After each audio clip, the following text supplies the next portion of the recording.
प्रभु के चरणन में सदा पुनि पुनि करूं प्रणाम।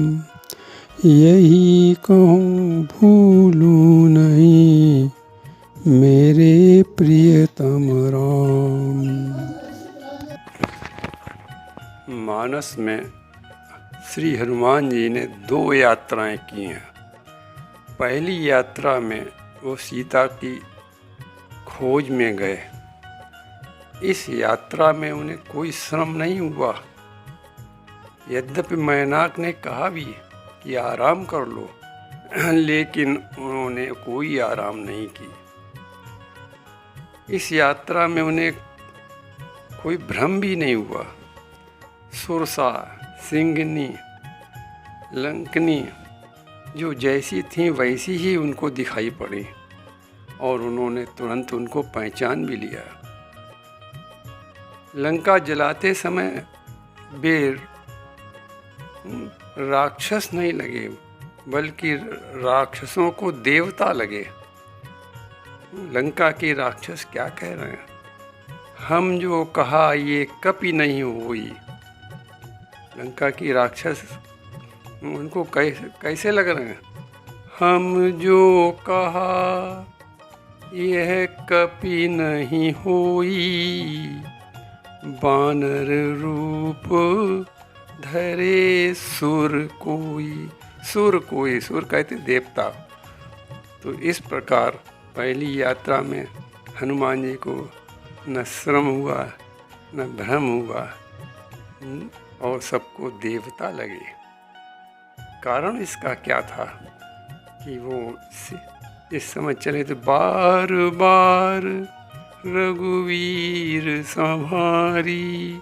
बार बार इस यात्रा में हनुमान जी राम जी का स्मरण करते हुए जा रहे हैं। हनुमान जी की दूसरी यात्रा जब संजीवनी बूटी लेने गए तब हुई। जब वे संजीवनी बूटी लेने जा रहे थे तो उन्होंने एक आश्रम देखा, तो सोचा कि यहाँ पानी पीकर अपना श्रम मिटा लूँ। आश्रम में एक मुनि को देखा तो वे पहचान नहीं सके कि ये मुनि है कि राक्षस है, और हनुमान जी को भ्रम हो गया। ये भ्रम उस आश्रम के तालाब की एक मगरी ने तोड़ा और कहा ये राक्षस है। हनुमान जी को दूसरा भ्रम जब हुआ जब वे बूटी को ही नहीं पहचान सके और पूरा पर्वत खंड ही उखाड़ लिया। देखा शैल न औषधि चीना। पहाड़ लेकर जब हनुमान जी जा रहे थे तो भरत जैसे संत को वे राक्षस लगे। तुलसी बाबा लिखते हैं, देखा भरत विशाल अति निश्चर मन अनुमान।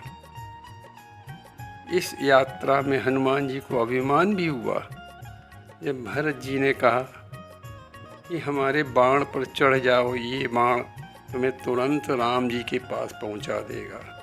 तो हनुमान जी अभिमान से कहने लगे कि मोरे भार चले किमिवाना। हमारे भार से ये बाण कैसे चल पाएगा। इस दूसरी यात्रा में हनुमान जी को श्रम भी हुआ, भ्रम भी हुआ, अभिमान भी हुआ, सब कुछ हुआ। जबकि पहली यात्रा जो सीता जी की खोज की थी उसमें न श्रम हुआ था, न भ्रम हुआ था, न अभिमान हुआ था। इसका कारण क्या है? कारण यह है कि पहली यात्रा उन्होंने भगवान राम के भरोसे की थी, बार बार रघुवीर संवारी। दूसरी यात्रा हनुमान जी अपने बल पर कर रहे हैं, इसलिए उन्हें श्रम भी हुआ, भ्रम भी हुआ, अभिमान भी हुआ और भरत जैसे संत को वे राक्षस दिखे। चला प्रभंजन सुत बल भाखी, अपने बल का वर्णन करते हुए गए थे। इस प्रसंग से शिक्षा क्या मिलती है कि राम भरोसे कार्य करो, केवल निमित्त मात्र बनो।